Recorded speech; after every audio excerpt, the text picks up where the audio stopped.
প্রয়াত রাজ্যের প্রাক্তন মুখ্যমন্ত্রী বুদ্ধদেব ভট্টাচার্যের শেষ যাত্রা বৃহস্পতিবার হবে না বলে জানিয়ে দিয়েছেন মোহাম্মদ সেলিম। সিপিএম এর রাজ্য সম্পাদক জানিয়েছেন, আপাতত বৃহস্পতিবার সকালে বুদ্ধদেব ভট্টাচার্যের দেহ তার পাম এভিনিউ এর বাড়িতেই রাখা থাকবে তার আত্মীয় স্বজন বন্ধু বান্ধবদের জন্য।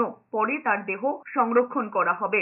শুক্রবার সকাল 10টায় আলিমুদ্দিন স্ট্রিটের দপ্তরে আনা হবে বুদ্ধদেব ভট্টাচার্যের দেহ।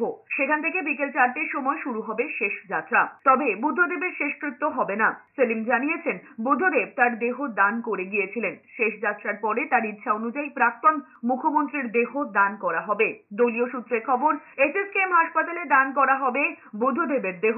বৃহস্পতিবার সকাল 8:20 তার পাম অ্যাভিনিউ এর বাড়িতেই প্রয়াত হয়েছেন বুদ্ধদেব ভট্টাচার্য। সেই খবর পাওয়ার পরই সেখানে পৌঁছেছেন সিপিএম এর রাজ্য সম্পাদক মোহাম্মদ সেলিম। দৃশ্যতই ভেঙে পড়তে দেখা যায় তাকে। সেলিম বলেন, জীবন যুদ্ধ লড়ছিলেন, চিকিৎসকেরাও চেষ্টা করছিলেন, কিন্তু শেষ পর্যন্ত হলো না। এখন তার অনেক দূরগ্রাহী মানুষ আছেন, আমাদের সমর্থক কর্মী দরদি আছেন, রাজ্যবাসী এবং রাজ্যের বাইরে অনেকে আছেন, তারা যাতে শেষ শ্রদ্ধা জানাতে পারেন জন্য আজকে আমরা তার দেহ সংরক্ষণ করব।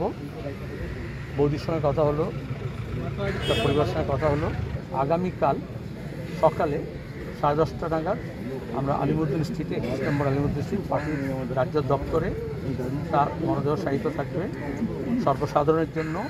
এবং যেহেতু দিল্লি থেকে অন্যান্য রাজ্য থেকে অনেকেই আসবেন, তাদের জন্যই আমাদের আজকে রাত্রে রাখতে হচ্ছে। উত্তরবঙ্গ থেকে আসবেন, তারা যাতে আসতে পারেন ওভারনাইট। কালকে সারাদিন ওখানে মরদেহ থাকবে।